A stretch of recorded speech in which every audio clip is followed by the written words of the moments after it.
जिससे तुम मोहब्बत करते हो उसके मैसेजेस बार बार खोल कर पढ़ते हो ना, तो ये तुम्हारी अपने रब से कैसी मोहब्बत है कि उसके मैसेज यानी कुरान खोलते ही नहीं। अगर खोलते हो तो उसे समझने की कोशिश नहीं करते। क्यों उसका मैसेज पढ़कर दिल नहीं मचलता? क्यों उसकी मोहब्बत का सोचकर चेहरे पर मुस्कुराहट नहीं आती? उसे याद करके आंसू क्यों नहीं बहते? उससे मुलाकात के लिए दिल क्यों बेचैन नहीं होता? ये कैसा दावा है तुम्हारी उससे मोहब्बत का? ओ इंसान, तू कितना बेवफा है। पल पल जिसका मोहताज है उसी से मुंह मोड़ कर भाग रहा है, हालांकि तू जानता भी है कि घूम कर उसी के सामने आना है, उसी के पास जाना है, उसी से मुलाकात होनी है। सोच तो सही, किस मुंह से जाएगा उसके सामने?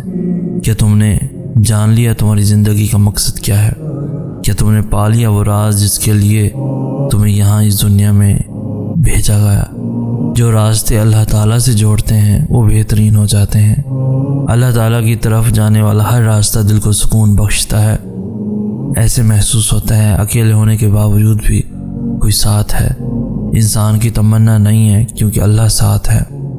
कोई छोड़ दे तो तब भी दिल तशक्कुर में डूबता चला जाता है। हम मसलियत समझकर शिकवे के अंबार नहीं लगाते। वो रहमान है, उससे जुड़ने वाले गनी होते हैं। जो उसे जुड़ता है वो उसी के दिल में हमेशा के लिए बस जाता है। ज़िंदगी के चारों इतराफ में मोहब्बत इलाही होती है और हम होते हैं। बस ये अल्फाज होते हैं, मुबारक हो तुमने अपने रब को पा लिया। किसी को गलत काम करते हुए देखो तो खुदा ना बने। खुदा के लिए या तो आप उसके लिए दुआ कीजिए या फिर खुद उससे जाकर समझाइए। लोगों में इसका तज़किरा मत कीजिए, क्योंकि अगर उसने अल्लाह ताला से माफ़ी मांगी तो आपका क्या बनेगा। ये छोटी सी बात पर अमल कीजिए, इंशाअल्लाह आपस में मोहब्बत बढ़ेगी। अल्लाह ताला को भी हमसे यही मतलूब है कि हम उसे याद करें, हम उसे मोहब्बत करें, हम उसे बार बार बुलाएं, उसके पास जाएं। मगर मसला पता क्या है, हम इंसान उसके पास जाते ही तब हैं जब दुनिया हमें तोड़ चुकी होती है, जब हमारे ऊपर कोई मुश्किल होती है। हकीकत में वो सब भी अल्लाह के हुक्म से ही होता है ताकि हम उसकी तरफ मुतवज्जे हों। वरना तुम देखो, खुशी में कौन अल्लाह को याद करता है, बल्कि हम तो सबसे ज़्यादा नाराज़ ही उसे अपनी खुशी के मौके पर करते हैं। समझ रहे हो ना इन आजमाइशों के आने का मकसद? दिलों के हाल अल्लाह बेहतर जानता है और तकदीरों की खेल भी उसी के हाथ में है। तो फिर क्यों मुतमईन नहीं, क्यों सोचों में घिरे हुए हो, क्यों उसकी बादशाहत पर यकीन नहीं, क्यों उसके फैसलों पर राज़ी नहीं? जब अल्लाह जानता है किस वक्त क्या बेहतर है, फिर दिल में वसवसों का सवाल ही पैदा नहीं होना चाहिए। अगर अभी भी सोचों में डूबे हुए हो, दिल बेचैन है, तो समझो तुम दिल से राज़ी नहीं उसके फैसलों पर। सिर्फ ज़ुबान से कह देना तवक्कुल नहीं होता, बल्कि ज़ुबान के इकरार से पहले दिल से राज़ी होना तवक्कुल होता है। अल्लाह पर छोड़े हुए मामलात पर इतना परेशान नहीं होते। वो खातिर है, वो अपने काम मुकम्मल करके रहता है। कबूलियत का वादा किया है तो वो पूरा भी करेगा। तुम अपना काम करो, यानी यकीन और अल्लाह की अताअत। सूरह बकरा की आयत नंबर 186 में अल्लाह ताला फरमाते हैं, जब मेरे बंदे मेरे बारे में आपसे सवाल करें तो आप कह दें कि मैं बहुत ही करीब हूँ हर पुकारने वाले की पुकार को। जब भी वो मुझे पुकारे कबूल करता हूँ। इसलिए लोगों को भी चाहिए वो मेरी बात मान लिया करें और मुझ पर ईमान रखें। यही उनकी भलाई का बाइस है। हिदायत और अल्लाह की मोहब्बत दो ऐसी चीज़ें हैं जो इंसान को मांगे बगैर नहीं मिलती। अल्लाह से रजू करने में देर ना करो, अभी भी वक्त है, लौट जो उसकी जानिब। वो आज भी तुम्हारी तौबा के, तुम्हारे लौटने के इंतज़ार में है। तुम उससे मांगो तो सही। वो क्यों तुम्हें हिदायत नहीं देगा? वो क्यों तुम्हें अपनी मोहब्बत से नहीं नवाजेगा? बस पहला कदम तुम्हें उठाना और बहुत सारी दुआएं करनी है। फिर देखना वो कैसे कैसे तुम्हारे लिए रास्ते बनाता है, कैसे तुम्हारे लिए गायब से मदद भेजता है। अल्लाह को पसंद है जब इंसान हज़ार गुनाह के बाद उसकी तरफ पलटता है। टूटी फूटी ही सही उससे माफ़ी मांगता है, कच्ची पकी ही सही उसे तौबा की तरफ मांगता है। ये टूटी फूटी ये कच्ची पकी से फरियादें भी अल्लाह को बहुत प्यारी हैं, वो माफ़ कर देता है।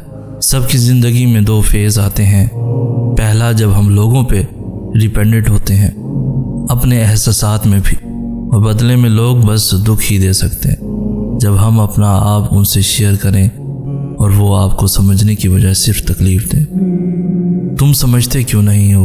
ऐसा कुछ भी नहीं है, ऐसा सिर्फ तुम्हें लगता है। ऐसा सोचोगे तो ऐसा ही होगा ना। रोने से क्या होता है? तकलीफ कुछ नहीं होती, बस ड्रामे हैं ये। और दूसरा फेज, जब हम अल्लाह को अपना बना लेते हैं, अल्लाह हमारी ज़िंदगी बन जाता है। सब बातें, खुशी, गम, रोना, हर चीज़ उसी को बताने लगते हैं। तब हमारी बातें लोगों से अल्लाह तक पहुंच जाती हैं, क्योंकि वही तो है एक जो सुनता है खामोशी से। अल्लाह है ना, कहने तो जो सब कहते हैं। अल्लाह को तो पता है ना सब। खैर है, अल्लाह जानता है। अल्लाह आपको पता है लोग क्या कहते हैं। अल्लाह आपको पता है आज मैं उदास हूँ। अल्लाह जी आज मैं बहुत खुश हूँ। जानते हो मुझे अल्लाह से क्यों मोहब्बत है? क्योंकि मैं गुनहगार हूँ और वो फिर भी मुझे देने से नहीं थकता। मैं थोड़ा सा रो लूँ, थोड़ा सा सब्र कर लूँ, वो उन्हें ज़ाय नहीं होने देता, वो कबूल कर लेता है। मैं जितना बड़ा गुनाह कर लूँ वो मेरी माफ़ी पर मुझे माफ़ कर देता है। और मैंने सिर्फ़ और सिर्फ अल्लाह को अपना बनाया। ये दुनियावी मोहब्बतें तो तुम्हारी आजमाइश करने आती हैं कि तुम हकीकी मोहब्बत से कितना करीब हो।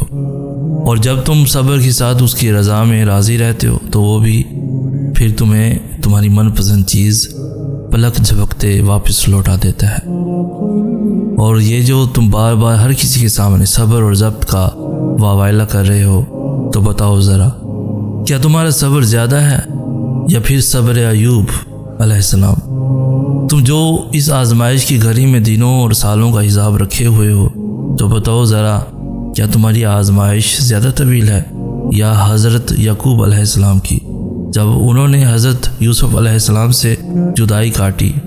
तुम कहते हो तुमने यहाँ इस मकाम तक पहुँचने के लिए अनगिनत कुर्बानियाँ दी, तो क्या तुम्हारी एक भी कुर्बानी हज़रत इमाम हुसैन अलैहिस्सलाम की कुर्बानी के नेवल बदल है?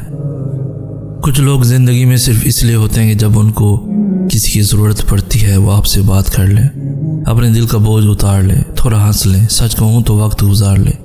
वो आपको एक दोस्त या एक चाहने वाली की तरह नहीं, एक ज़रूरत की तरह ट्रीट करते हैं। आप उनको मैसेज करोगे तो बात करेंगे, नहीं करोगे तो वो आपको भूल जाएंगे। लेकिन इस सब के अलावा जो बात तकलीफ़ देती है वो ये कि उनको इस बात का एहसास तक नहीं होता कि वो कैसे हमारे खलूस के साथ खेल रहे होते हैं। इसलिए उनको जाने दो अपनी ज़िंदगी से, अपने लिए आसान कर दो अपनी ज़िंदगी को। मैंने ज़िंदगी से बस यही एक बात सीखी कि इंसान से कभी कुछ मत मांगो। इंसान ना तो हमदर्दी मुकम्मल देता है और ना ही मोहब्बत, और दे भी कैसे? कायनात की हर चीज़ नामुकम्मल है सिवाय अल्लाह की ज़ात के, और उसके अलावा कोई हमें कुछ दे सकता है और ना हमसे कुछ छीन सकता है। वही आंसुओं का भी भरम रखता है और वही अपनी मोहब्बत के रंग में रंगता है। और ये बात ज़िंदगी के किसी न किसी मकाम पे इंसान ज़रूर महसूस करता है, चाहे देर से करे या जल्दी। उसकी आगोश में बहाया गया कोई भी आंसू ज़ाय नहीं जाता, फिर चाहे वो आंसू अज़ियत का हो या मोहब्बत का। खुदा हमें कभी भी हम जैसों का मोहताज ना करे, ना हमदर्दी के लिए ना मोहब्बत के लिए। जब इंसान डिप्रेशन का शिकार होता है तो अपनी ज़िंदगी से बेजार होने लगता है। वो अपने आप को हकीर जानने लगता है। वो समझता है दुनिया में कोई चीज़ उसके लिए नहीं है। अपने अंदर बेएतमादी पैदा कर लेता है, अफसुर्दा होने लगता है, बिला वजह की फ़िक्र में गुम रहता है, लोगों से अलग रहना शुरू कर देता है, अलहदगी पसंद हो जाता है और फिर देखने में बीमार नज़र आता है। कभी सर दर्द तो कभी कमर दर्द, बालों का गिरना, तेज़ाबियत और पता नहीं कैसी कैसी बीमारियों में ख़ुद को ढाल लेता है और फिर अपने आप को ख़त्म करने के बारे में ही सोचते रहता है। इंसान जब डिप्रेशन में ये सब बर्दाश्त कर रहा होता है तो आसपास के लोगों को खबर ही नहीं होती कि वो किस परेशानी और तकलीफ़ से गुज़र रहा है। हम हमेशा सोचते हैं कि सामने वाले शख्स ने हमारे साथ बुरा किया है, इसलिए हम उसे माफ़ नहीं कर पाते। हालांकि दर हकीकत हम खुद को माफ़ नहीं कर पाते। हम हर चीज़ की सज़ा खुद को देते हैं, फिर ज़िंदगी मुश्किल लगने लगती है। किसी को भी नहीं, बस खुद को माफ़ करना सीखो। खुद को सज़ा देना बंद कर दो। जब तक खुद को माफ़ नहीं करोगे तब तक गम से आज़ाद नहीं हो पाओगे।